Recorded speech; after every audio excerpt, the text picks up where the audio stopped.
Rumpelstiltskin by Jacob Grimm and Wilhelm Grimm.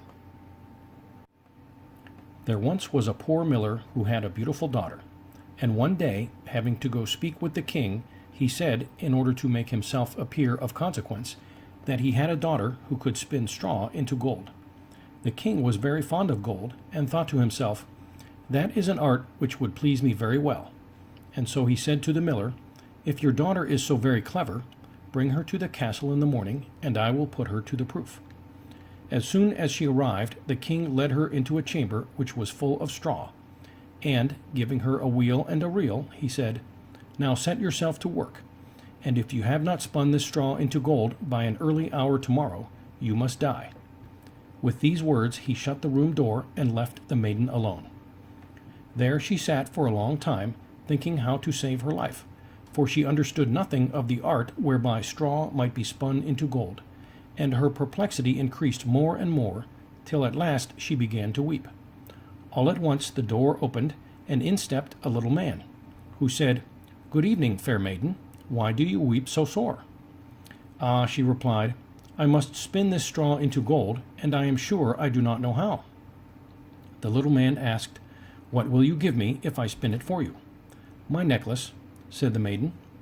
The dwarf took it, placed himself in front of the wheel, and whir, whir, whir, 3 times round, and the bobbin was full. Then he set up another, and whir, whir, whir, thrice round again, and a second bobbin was full. And so he went all night long, until all the straw was spun, and the bobbins were full of gold. At sunrise the king came, very much astonished to see the gold, the sight of which gladdened him, but did not make his heart less covetous. He caused the maiden to be led into another room, still larger, full of straw, and then he bade her spin it into gold during the night if she valued her life. The maiden was again quite at a loss what to do, but while she cried the door opened, suddenly as before, and the dwarf appeared and asked her what she would give him in return for his assistance. "The ring off my finger," she replied. The little man took the ring and began to spin at once, and by morning all the straw was changed to glistening gold. The king was rejoiced above measure at the sight of this, but still he was not satisfied. But, leading the maiden into another still larger room, full of straw as the others, he said, "This you must spin during the night, but if you accomplish it, you shall be my bride. For," thought he to himself, "a richer wife thou canst not have in all the world." When the maiden was left alone, the dwarf again appeared and asked for the third time, "What will you give me to do this for you?" "I have nothing left that I can give you," replied the maiden. "Then promise me your firstborn child if you become queen," said he. The miller's daughter thought, "Who can tell if that will ever happen?" And, ignorant how else to help herself out of her trouble, she promised the dwarf what he desired, and he immediately set about and finished the spinning. When morning came, and the king found all he had wished for done, he celebrated his wedding, and the miller's fair daughter became queen. The gay times she had at the king's court caused her to forget that she had made a very foolish promise.